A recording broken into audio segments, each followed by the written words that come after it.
आयत सजदा है, इसके ऊपर निशान लगा हुआ है। इसको पढ़ने के बाद आपके ऊपर सजदा लाजिम है। और फिर चूँकि ये दर्स ऑनलाइन जाता है, जो अहबाब ये सुन रहे हैं वो भी इंशाअल्लाह इसको पढ़कर सजदा करेंगे। हालत अपने सजदा जो तिलावत है उसमें न नियत होती है, बस आपने एक सजदा करना होता है और सजदे के बाद जहाँ बैठे हैं, जिस कैफियत में बैठे हैं, आप सजदा करें, ये फ़र्ज आपसे अदा हो। तो कहा यह गया है कि कुल इनसे कह दो आमिनु औ ला तुमिनु, तुम चाहो या तुम ना चाहो। तुम चाहो कि सूरज तुलू हो तब भी सूरज तुलू होगा, तुम ना चाहो सूरज तुलू हो तब भी सूरज तुलू होगा। ये अल्लाह का फैसला है। तुम ईमान ले आओ तब भी ये अल्लाह का कुरान है, तुम ईमान ना ले आओ तब भी ये अल्लाह का कुरान। तुम्हारे ईमान लाने और ना लाने से कुरान की हकानियत और कुरान की हकीकत के ऊपर कोई असर नहीं पड़ता। अगर एक इंसान चलती हुई ट्रेन पर जो 100 किलोमीटर की रफ्तार से चल रही हो, है जी, उसकी खिड़की से ये समझकर छलांग लगा के आगे मेरा घर है, तो उसका अपना अंजाम खराब होगा ना, वो घर तो नहीं होगा।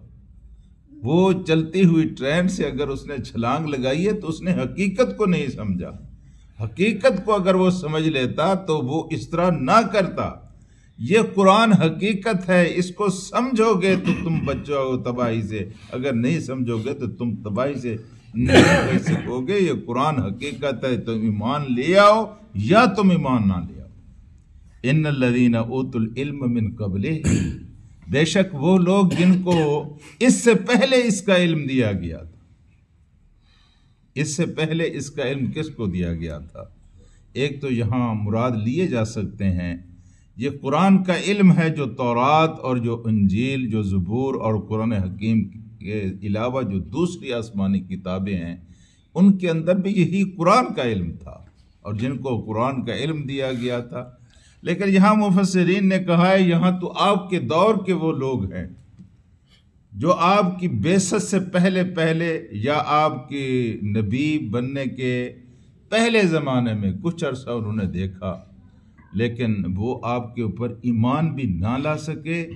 लेकिन इसके बावजूद जब उन्होंने आपका जिक्र किया तो उन्होंने तस्लीम किया कि ये मोहम्मदुर रसूलुल्लाह अल्लाह के आखिरी रसूल हैं, और कुछ ने कहा कि अगर हमें मोहलत मिली तो हम आगे बढ़कर मोहम्मद रसूलुल्लाह का साथ दें।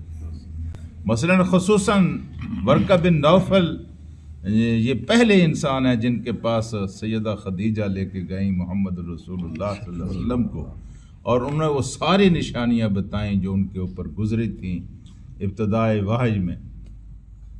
तो उन्होंने जब सब कुछ सुना तो उन्होंने कहा कि वल्लाह, अल्लाह की कसम, ये वो नामूस है जो हज़रत मूसा हज़रत ईसा अलैहिस्सलाम पर उतरा करती थी। फिर उन्होंने कहा, भतीजे मैं देख रहा हूँ कि आपकी कौम आपको आपके घर से निकाल देगी। हुज़ूर करीम सल्लल्लाहु अलैहि वसल्लम ने बहुत हैरान होकर पूछा, चचा ये मेरी कौम मुझे निकाल देगी? मेरी कौम तो मुझसे बहुत मोहब्बत करती है, मेरा तो बड़ा इज्जत का मकाम है, मेरी कौम मुझे कैसे निकालेगी? आपने फरमाया ये चीज़ ही ऐसी है, ये फरिश्ता ही ऐसा है, बल्कि आपने कहा ये फरिश्ता ही ऐसा है, ये जिसके ऊपर ये नमूस लेकर उतरता है उसकी कौम उसके दुश्मन बन जाती है, और आपको आपके घर से आपके शहर से निकाला जाएगा।